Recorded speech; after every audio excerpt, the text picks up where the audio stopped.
भारत में अनुसूचित जाति यानी एससी का दर्जा धर्म से जुड़ा हुआ है। एक संवेदनशील और ऐतिहासिक रूप से जटिल विषय भी है। यह समझने के लिए हमें संवैधानिक प्रावधान, सामाजिक वास्तविकताएं और न्यायिक व्याख्याएं तीनों पर ध्यान देना होता है। भारत में अनुसूचित जातियों की पहचान संविधान के अनुच्छेद 341 के तहत की जाती है। इसके अनुसार राष्ट्रपति राज्यों के साथ परामर्श करके एससी की सूची जारी करते हैं। 1950 का राष्ट्रपति आदेश शेड्यूल्ड कास्ट ऑर्डर्स 1950 इस संदर्भ में सबसे महत्वपूर्ण है। इस आदेश में शुरू में यह स्पष्ट किया गया था कि केवल वे लोग ही अनुसूचित जाति के अंतर्गत आएंगे जो हिंदू धर्म के अनुयायी हैं। बाद में इसमें संशोधन किए गए। 1956 में सिख धर्म के अनुयायियों को भी शामिल किया गया। 1990 में बौद्ध धर्म के अनुयायियों को भी शामिल किया गया। लेकिन मुस्लिम और ईसाई धर्म अपनाने वालों को अब भी एससी सूची से बाहर रखा गया है। इस भेदभाव का प्रमुख तर्क यह दिया जाता है कि जाति व्यवस्था मूलतः हिंदू समाज की सामाजिक संरचना है। इस व्यवस्था में ही अछूत या दलित जैसी श्रेणियां उत्पन्न हुई।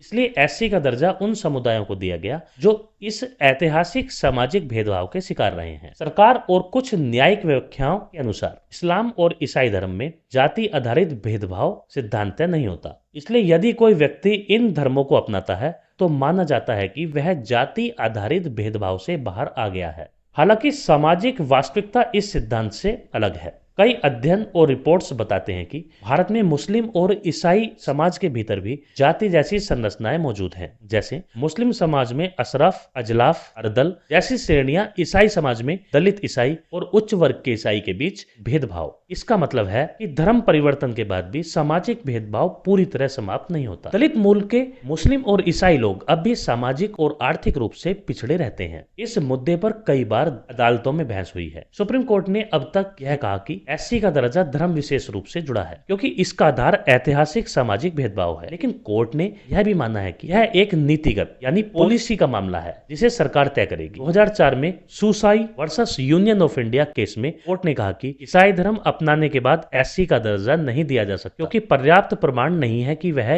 वही स्तर का भेदभाव जारी है। हालांकि यह मुद्दा आज भी विचाराधीन और बहस का विषय बना हुआ है। कई सामाजिक संगठनों, आयोगों और नेताओं का कहना है कि एससी दर्जा धर्म से नहीं बल्कि सामाजिक उत्पीड़न से तय होना चाहिए। दलित मुस्लिम और दलित ईसाई भी समान रूप से भेदभाव झेलते हैं, इसलिए उन्हें भी एससी की सुविधाएं यानी आरक्षण मिलना चाहिए। रंगनाथ मिश्र आयोग 2007 ने सिफारिश की थी कि एससी दर्जा सभी धर्मों के लिए खुला होना चाहिए। सरकार का तर्क है कि एससी का दर्जा विशेष रूप से हिंदू जाति व्यवस्था से उत्पन्न अछूतपन के कारण दिया गया। अन्य धर्मों में यह व्यवस्था मूल रूप से नहीं है, इसलिए वहाँ एससी श्रेणी लागू करना उचित नहीं है। हालांकि सरकार यह भी मानती है कि मुस्लिम और ईसाई समुदायों के पिछड़े वर्गों को ओबीसी के तहत आरक्षण दिया जा सकता है। आज स्थिति यह है कि यदि कोई अनुसूचित जाति का व्यक्ति हिंदू, सिख या बौद्ध बनता है, एससी दर्जा बना रहता है। हिंदू, मुस्लिम या ईसाई बनता है तो एससी दर्जा समाप्त हो जाता है। लेकिन वह व्यक्ति ओबीसी या सामान्य वर्ग में आ सकता है। मुस्लिम और ईसाई धर्म अपनाने पर अनुसूचित जाति का दर्जा समाप्त होने का मुख्य कारण 1950 का राष्ट्रपति आदेश और जाति व्यवस्था को केवल हिंदू समाज से जोड़कर देखने की नीति है। हालांकि आज के सामाजिक परिप्रेक्ष्य में यह सवाल उठ रहा है कि क्या धर्म बदलने से सदियों की सामाजिक भेदभाव वास्तव में खत्म हो जाता है। इस विषय पर लगातार बहस, न्यायिक समीक्षा और सामाजिक आंदोलन के चलते भविष्य में नीति में बदलाव की संभावना बनी हुई है। यह मुद्दा केवल कानून का नहीं बल्कि समानता, सामाजिक न्याय और मानव अधिकारों का भी है।